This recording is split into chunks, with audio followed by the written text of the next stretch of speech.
জায়গায় জায়গায় অস্থায়ী ব্রিজ বসিয়ে ট্রাফিক কিছুটা হলেও কমানো যেত।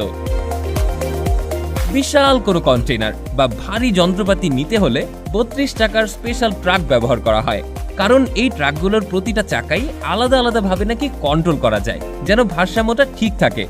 আর এরকমই ট্রাকটা একটা রোবটের মতো রাস্তায় ধীরে ধীরে চলতে থাকে। অনেক সময় বিশাল বিশাল স্যাটেলাইট ডিশকে ট্রাকে সোজা করে লোড করতে হয়, আর এটাকে খুব সতর্কতার সাথে পরিবহনও করতে হয়, কারণ এটা এতটাই সেন্সিটিভ যে একটু ঝাঁকিয়ে খেলেই ভেঙে যেতে পারে। তাই একদম সাবধানে প্ল্যান করে এটাকে পরিবহন করা লাগে।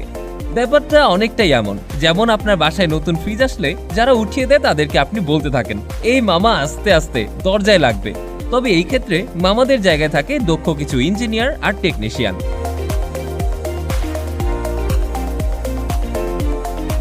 অনেক সময় ট্রাকের উপর এমন বড় কিছু ওঠানো থাকে যে রাস্তার বাঁকে গিয়ে পুরোই আটকে যায়। তখন আর উপায় থাকে না, শুধু ড্রাইভার বলতে থাকে, ভাই জমি দেখেন, ঘাসের মধ্যে দিয়ে শর্টকাট মারি। এই পুরো ব্যাপারটা দেখেই মনে হয় যেন রিয়েল লাইফ জিটিএ মিশন চলছে। কখনো কখনো একটা বিশাল ট্রান্সফরমার এক জায়গা থেকে আরেক জায়গায় নিতে গেলে সাধারণ কোনো ট্রাক দিয়ে সেটা করা যায় না, কারণ ওজন আর আকৃতি এতটাই বড় যে নড়ানো মানে বিশাল এক ঝামেলা। এজন্য একসাথে 4টা ট্রাক ব্যবহার করতে হয়, দুটো সামনে থেকে টানে আর দুটো পেছন থেকে ঠেলে। পুরো ব্যাপারটা দেখতে অনেকটাই যেন এক বিশাল দৈত্যকে বেঁধে বন্দি করে খুব সিকিউরিটির সাথে নিয়ে যাওয়া হচ্ছে।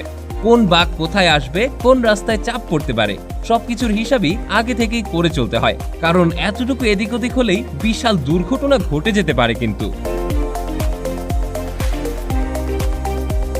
যখন মহাকাশে রকেট লঞ্চ করা হয় তার আগেই সেখানে পৌঁছে দিতে হয় বিশাল এক ফুয়েল ট্যাঙ্ক।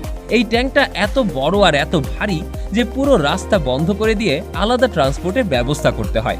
দেখতে অনেকটা বিশাল এই কমলা রঙের সিলিন্ডারের মতো, যা আসলে রকেটের জ্বালানি রাখার অংশ।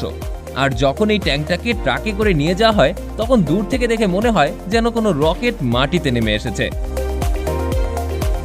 এই ভিডিওর প্রতিটা গল্পই আসলে শুধু বিশাল কিছু জিনিস রাস্তায় চলার গল্প নয়, বরং এগুলো মানুষের জেদ, পরিকল্পনা আর প্রযুক্তির অসাধারণ মিলনের গল্প।